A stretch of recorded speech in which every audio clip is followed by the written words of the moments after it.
For the past 7.5 years, I've been following the recovery efforts after the Joplin tornado. I've also been reporting on the need for tornado safe rooms in mid-Missouri schools. It's a slow process, Jim, but finally one school in all of Boone, Cole, and Callaway counties has a tornado shelter, and it comes down to money. FEMA grants are hard to get, and safe rooms cost thousands of dollars to build. In Joplin, all of the safe rooms got FEMA funding, but that's not the case in this story. And in this case, you're more qualified to tell this story than I am. Traditionally, we've always sheltered our kids in hallways, and that's what we did in Joplin prior to the May 22nd tornado. This is what the inside of a school can look like during an EF5 tornado.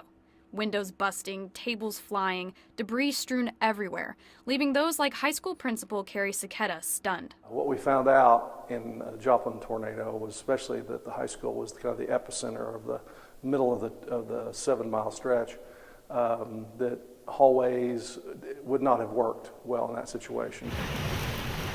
The Joplin tornado tore through the town, leaving a 7-mile path of destruction.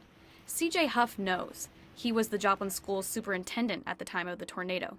There was a finish line out there, you just couldn't see it, and you didn't know how long it was going to take, and it was exhausting work. When all was said and done, the Joplin Schools District built more than 15 new FEMA-grade safe rooms with federal funds. But for districts not affected by huge natural disasters, it's difficult to get money from FEMA. The FEMA grants that are out there, they're competitive, and there's no guarantee that you're going to get those under normal circumstances. We were in a interesting position where obviously we just had this devastating tornado. Cover your head just like you're in your friends. Students at Grant Elementary in Columbia filed into their new cafeteria and tornado shelter for a drill in August.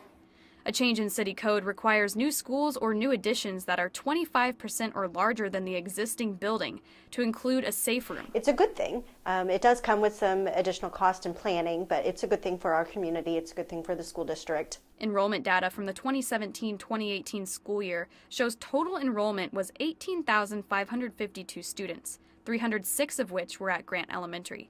This means the only safe room in the district is used by about 1.5% of CPS students. CPS spokesperson Michelle Baumstark says the last time CPS applied for FEMA grants was about 10 years ago for projects at Rockbridge and Hickman high schools. It is a very cumbersome process.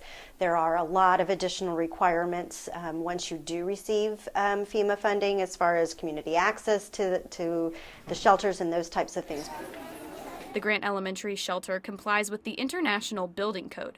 It's similar to FEMA standards, but focuses more on the actual structure of the building, not the use.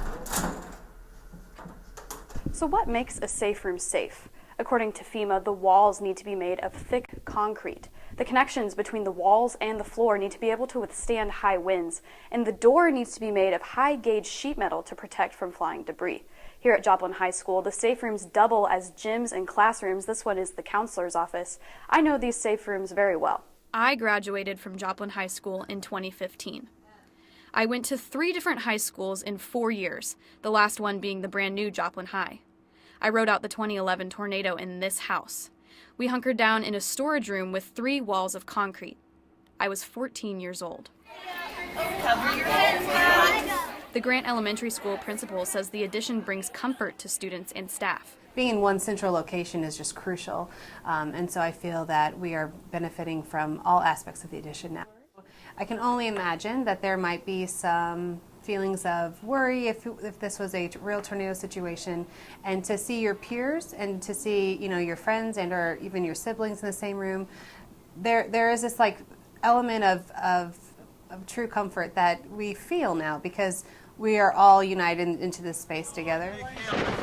But the Joplin tornado is always in the back of the minds of the people affected. Our situation is a testament to remembering how serious everything is. It's a complicated process, there's no question about that, but it was definitely worth our time to go through that process. I think since the Joplin tornado in particular and some of the other massive tornadoes that have created a lot of destruction across the country that's received a lot of attention, there are more schools now than ever that are applying for those grants, and there's a limited pot of funds. So my best advice is just keep trying, In the future, every new CPS building and addition will have a tornado shelter, including the new middle school, which is set to open in 2020. Not a day goes by that you don't think about May 22nd, No. 2011. No, I think about it every day. Every single time a siren goes off, it's always in my mind. Your house was not hit. These are pictures No. of the house you were down in the basement. Yeah, so this is my family friend's house. My family and I, we were at a birthday party actually, and we knew it was supposed to storm, but we didn't think that we would be surviving an EF5 tornado. It remains as America's most deadly tornado in more than 70 years. Thank you very much for your story. Thanks, Jim. Kenton?